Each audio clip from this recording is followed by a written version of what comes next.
Okay, so would you tell me a little bit about your life in London during the war? Yes. Would you um, would you like to know about the early part? Yeah, of like your my childhood. life, my childhood?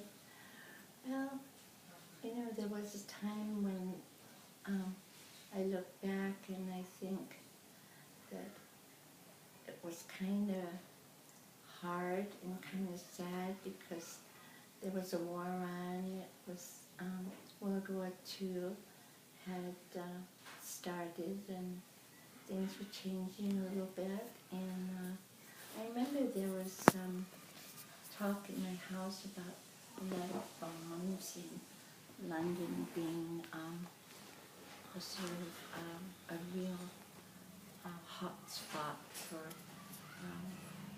bombing, Yeah. because it's the capital, and there's so many beautiful buildings there, and I know that anything they could have done to diminish the public, the English people, and get their spirits down would be to bomb their beautiful city. So I seem to remember talk of that. And then my parents decided that, well, a lot's going on and there's a lot of bombing. Maybe we should move. So we ended up in Orpington, Kent. And we live close by an airdrome. We called it Biggin Hill.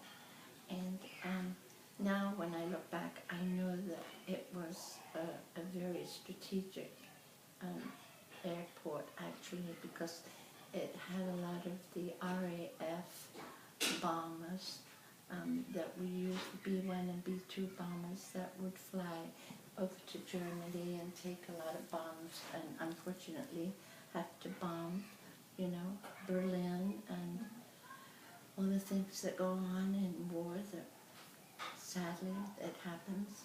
And also because we were such a important part of the country, and having this focal airport close to our house, we received a lot of bombs in our town because they tried to, bomb out the bombers, all the RAF fighter pilots and all the planes. So it was not a really good move, but I'm sure my parents thought it was about the best thing at that time that they could do. And how did you deal with all the bombings when you were in school and stuff? Well, I remember it being hard.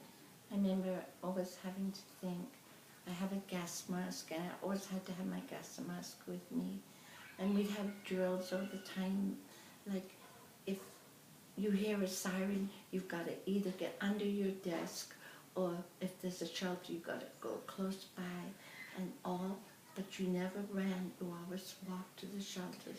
I mean, they want to keep some order. I mean, it was like you're trained in such a way that, it's indoctrinated in you that that's what you do when there's going to be trouble. But you're naturally scared. You hear the sirens go off and they whirl and they whirl, and I could still hear the sirens basically if I think about it in my head and how scary it is. But you manage, and then the teacher goes with you, and you're all in it together. You see your friends, you're all sitting huddled in a shelter, and you make the best of it. You just maybe have some books in there, or maybe the teacher reads to you, and then you wait for the all clear siren to say you can come out. So you get your gas mask and you go back to your room, and you just pick up where you left off. You just make it work. It's just part of your life. It's like going to lunch, maybe when, I don't know how they probably have a bell or something, and then you all go and have the lunch, and we just, coordinate our life. Just when the sirens went off, you just did what you knew you had to do. Make the best of it. And I think a lot of children, they were not scared, basically, because remember I never felt like something bad would happen to me because we always had the comfort knowing that the teacher was always there and she would not anything happen to us. So it was comforting to know you had somebody there watching out for you. And then you didn't stay in England the whole time during the war, did you? No, I didn't. It really got really, really bad in Kent. And there was some talk about what are we going to do with our children. Right where my friend Maureen and I used to play down the end of the street, they had all the army moved in there, and they put up artillery and moved in a lot of, it was the British Army, and they practically took over this whole, we used to call it like a castle where we used to go play, and it was in a park, and they just closed the gates and they said you can't play here anymore. The army took it over, so we knew there was the army presence there because we'd see them walking around with hard hats on and in their army uniforms. So there was some comfort there that we thought, we're scared of Jerry, the Germans, but at least we had, these army men would keep us all safe. Well, the bombing was getting increasingly worse. I do remember it. And we had V1 and V2 rockets, and they probably were the most scariest things of my life. That now, when I think about it, it was the scariest because you'd have the sirens go off, and then you'd hear like a plane coming in real close, but it was a drone. It was like a rocket. And all of a sudden, it would cut out. So you knew that it was going to hit somewhere close to your house. So you'd have to make a dash for it. Go under the stairs or just hide somewhere and hold something over your head because you knew that it would be close. Most of the time, we were able to survive that pretty good. I remember thinking, if it's going to come down in the house, where will it hit? I remember thinking, I'm under the stairs there. We had like a little cubby hole, and it had like a couple of pillows on the floor. And I got to thinking, I'm in there alone. What's my mom doing? There was only room for one person in that little closet. But my mom felt like, you just always, I guess, take care of the youngest children in the house because they're most vulnerable. So you just, you do what you're told when you're young. You have no. But I do remember a time in my life that it was very serious, and I do remember being really, really scared. And there was talk like, we've got to send the children away. We can't have these children here anymore.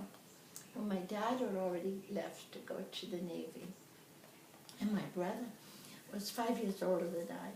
And he told my Mom, I don't care if the sirens go off at night. I'm going to go upstairs to bed. And if we called the Germans Jerry. And if Jerry wants to kill me, he's going to have to kill me in my bed. And my mom would say, oh, Ron, please don't talk like that. You got to go with the shelters. We have to go to the shelter. Mom, I'm not going to the shelter. Because usually when we knew an air raid was coming, we'd have bedrolls, and so we'd have to walk all the way down to the underground, down in the train station. They had all these underground shelters, and then we'd have to sleep there all night. And more often than not, my brother would say, Mom, I'm sorry, but I'm not going to the shelter. So here he was, 13, 14 years old, and in England, you leave school when you're 15, so my mom probably thought there's nothing I can do about this. So anyway, we'd meet in the shelter and do the very best we could, but it did come to a point, and I seem to remember it all happening. I remember thinking my mom was getting me ready, and I remember all this packing. I remember I had a bar of Cadbury's chocolate, and I remember seeing this bar of chocolate in a bag that was all laid friend Maureen, she was going to be evacuated, so I got excited to think we were going to go together and this would be a way for me to be with her, because we didn't know what evacuation meant. What is evacuation? I mean, here we were 7 years old. What's evacuation? It's a big word for a 7-year-old. We didn't have any idea what was coming down. But anyway, I remember getting on the train, I remember my gas mask, and I remember this big bar of Cadbury's chocolate. I don't know why this now was coming back to me. And we were in this compartment, and then they said, well, we're going off. And I remember seeing my mom's face waving goodbye to me. And we were just waving goodbye. I don't think we really knew where we probably thought we were just going overnight, or I don't think it ever impacted us. I know it didn't. I, to this day, I don't know. But I know they probably said, that's why it was so hard on my mom. Now you can understand what we went through. I know that it was really hard for mothers to give up their children. But you do anything for your children, keep them safe. You look what happened in Oklahoma. The teachers covered their bodies to save them. So anyway, I remember being on the train, and then we're going to North Wales, and I'd never even heard of North Wales. I didn't know what to expect.